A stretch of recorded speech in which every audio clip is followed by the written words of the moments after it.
Welcome back to my channel. ಎಲ್ಲರೂ ಹೇಗಿದ್ದೀರಾ? ನೀವೆಲ್ಲರೂ ಚೆನ್ನಾಗಿದ್ದೀರಾ ಅಂತ ಅಂದ್ಕೊಳ್ತೀನಿ. ನಾನು ಕೂಡ ತುಂಬ ಚೆನ್ನಾಗಿದ್ದೀನಿ. ಇವತ್ತು ಸ್ಪೆಷಲ್ ಡೇ, ನನ್ನ ಡೆಲಿವರಿ ಆಗೋ ದಿನ ಸ್ಯಾಟರ್ಡೆ. ನಾನು ಮೊದಲು ಒಂದು ವಿಡಿಯೋದಲ್ಲಿ ಶುಕ್ರವಾರ ನನ್ನ ಡೆಲಿವರಿ ಅಂತ ಹೇಳಿದ್ದೆ.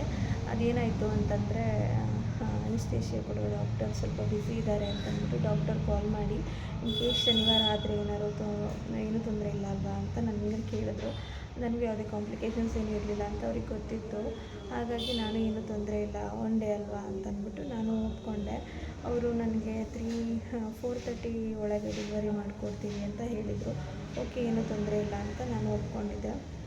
ಹಾಗಾಗಿ ಅವರು ಸ್ಯಾಟರ್ಡೇ ಎಷ್ಟೊತ್ತಿಗೆ ಬರಬೇಕು ಏನು ಅನ್ನೋದನ್ನೆಲ್ಲ ಒಂದಿನ ಮುಂಚೆನೇ ಕಾಲ್ ಮಾಡಿ ಹೇಳಿದರು ನನಗೆ. ಸರಿ ಅಂತ ಅಂದ್ಬಿಟ್ಟು ಇವತ್ತು ಸ್ಯಾಟರ್ಡೇ 10 o'clock ಒಳಗೆ ಟಿಫನೆಲ್ಲ ಮುಗಿಸ್ಕೊಂಡು 12 ಒಳಗೆ ಇಲ್ಲಿಗೆ ಬಂದು ಅಡ್ಮಿಟ್ ಆಗಬೇಕು ಅಂತ ಹೇಳಿದರು.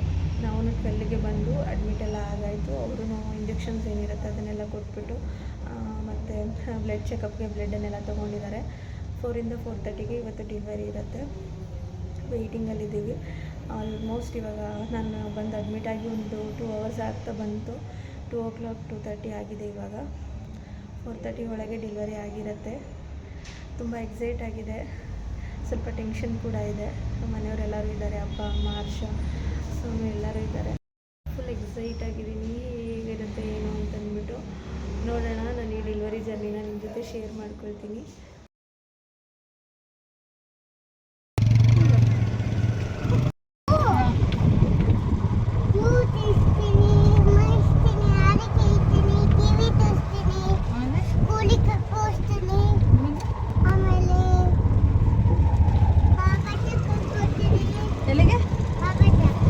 ಬಾಬಾ ಜೋಜಿ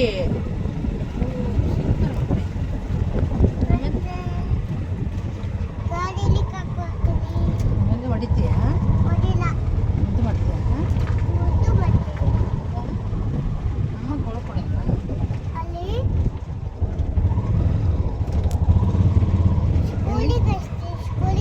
ಸ್ಕೂಲಿಗೆ ಕಳಿಸ್ತೀಯ?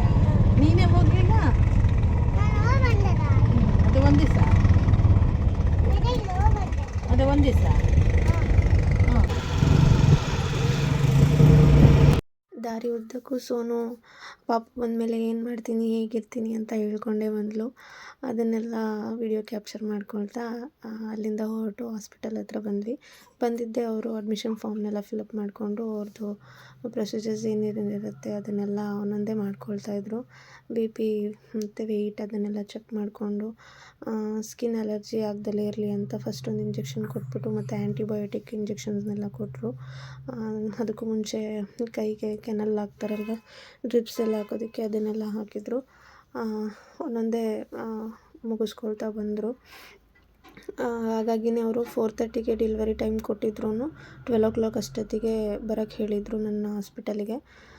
10 ಒಳಗೆ ಟಿಫಿನ್ ಅಥವಾ ನೀರು ಏನಿದ್ರು ಅಷ್ಟರೊಳಗೆ ತೊಗೊಂಡಿರಬೇಕು. ಅದಾದಮೇಲೆ ವಾಟರ್ ಕೂಡ ತೊಗೊಳ್ಳೋ ಹಾಗಿಲ್ಲ ಅಂತ ಫಸ್ಟೇ ಹೇಳಿದರು.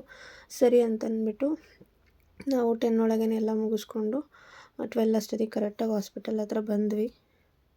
ಆಪ್ರೇಷನ್ ಎಲ್ಲ ತೊಗೊಂಡು ಸ್ವಲ್ಪ ಹೊತ್ತಲ್ಲೇ ರೆಸ್ಟ್ ಮಾಡಿದೆ. 2 o'clock ಆಯಿತು ಅಂತ ಆಪ್ರೇಷನ್ಗೆ ಕರೆದ್ರು ನನ್ನ.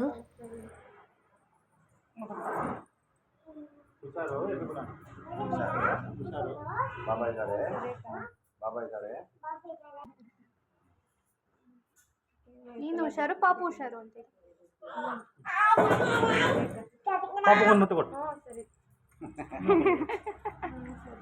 ಪಾಪು ಹೇಳು. ಆಮೇಲೆ ಹೊರಗೆ ಆಮೇಲೆ ಮತ್ತೆ ಹಂಗೆ ಮುಂದೆ ಕೊಡ್ತೀನಿ. ಹೊರಗೆ ಬಾ, ಮುತ್ತ ಕೊಡು ಶಾನು, ಮುತ್ತ ಕೊಡು ಪಾಪುಗೆ.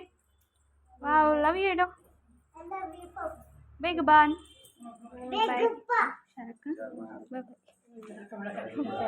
ಸರ್ ಅಮ್ಮಂಗೆ ಹೇಳು.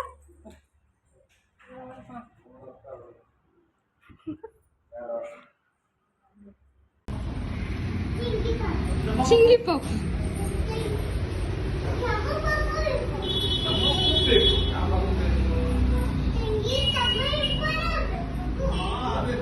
ಅಪ್ಪಂಗೆ ಹೇಳಣ್ಣ.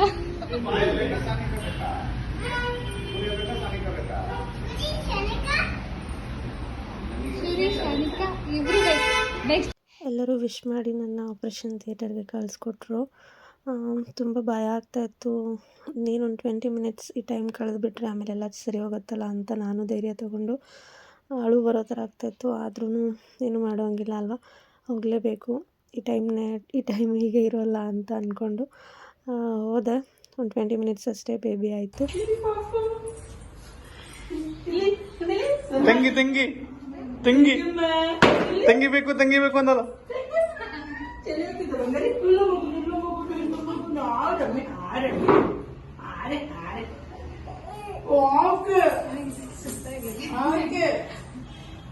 ಲಕ್ಷ್ಮಿನಿ ನಿನ್ನೆ ಬಂದಿದ್ದ ಲಕ್ಷ್ಮಿನಿ. ಅಯ್ಯೋ ಎಲ್ಲರೂ ನೋಡಿದ್ರಲ್ವ ಯಾವ ಬೇಬಿ ಆಗಿದೆ ಅಂತ. ನಮ್ಮೆಲ್ಲರಿಗೂ ತುಂಬ ಖುಷಿ ಆಯಿತು ಗರ್ಲ್ ಬೇಬಿ ಆಗಿದ್ದಕ್ಕೆ. ಹೊಟ್ಟೆ ತುಂಬಿಲ್ವಾ ಕೇಳಿ?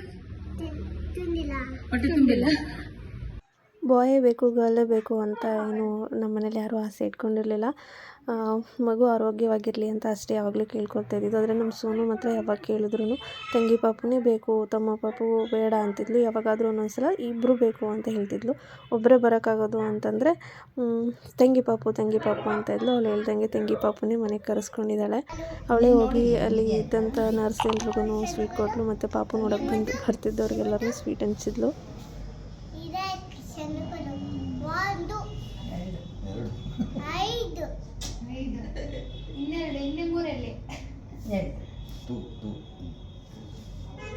ಎರಡು ಕಾಲು ಎರಡು ಕೈ ಸಾಕು, ಕೈಯಿಂದ ಬರ್ತೀನಿ, ಎತ್ಕೊಳ್ತೀನಿ. ಸಾಕು ಸಾಕು.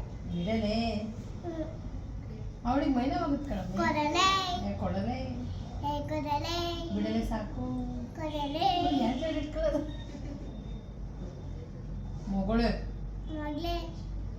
ಮಗಳೇ ಮೊಮ್ಮಗಳೇ. ಡೆಲಿವರಿ ಜರ್ನಿನ ನಿಮ್ಮ ಜೊತೆ ಶೇರ್ ಮಾಡ್ಕೊಂಡಿದ್ದೀನಿ. ನಿಮ್ಗೇನಾದ್ರು ಈ ವಿಡಿಯೋ ಇಷ್ಟ ಆಯಿತು ಅಂದರೆ ಲೈಕ್ ಮಾಡಿ, ಸಬ್ಸ್ಕ್ರೈಬ್ ಮಾಡ್ಕೊಳ್ಳಿ. Thanks for watching.